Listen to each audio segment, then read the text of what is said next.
Welcome to the Slop Farm. Enjoy the video.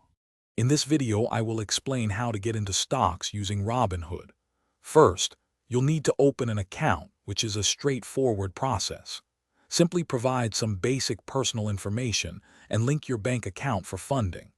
You can start investing with as little as $1, making it accessible for everyone. Once your account is set up, take some time to explore the app's intuitive interface and familiarize yourself with market data. This initial step is crucial for building your investment foundation. Before diving in, it's essential to grasp some fundamental stock market concepts. Robinhood allows you to invest in U.S. exchange-listed stocks and ETFs.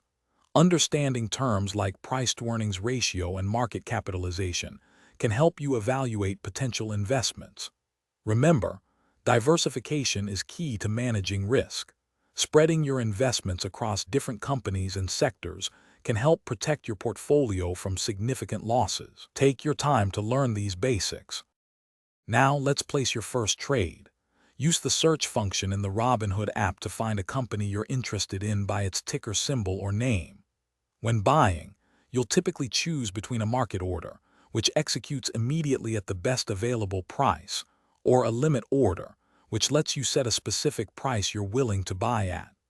Always review your order details, including the number of shares or dollar amount, before swiping up to submit your purchase. Investing is an ongoing journey, so managing your portfolio is vital. Regularly check your investments to track their performance and make adjustments as needed. If you own dividend-paying stocks, consider enabling dividend reinvestment to automatically buy more shares, compounding your returns.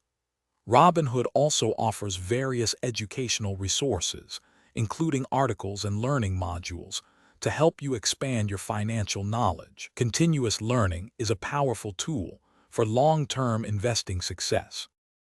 Thanks for watching. Consider subscribing if we helped you today.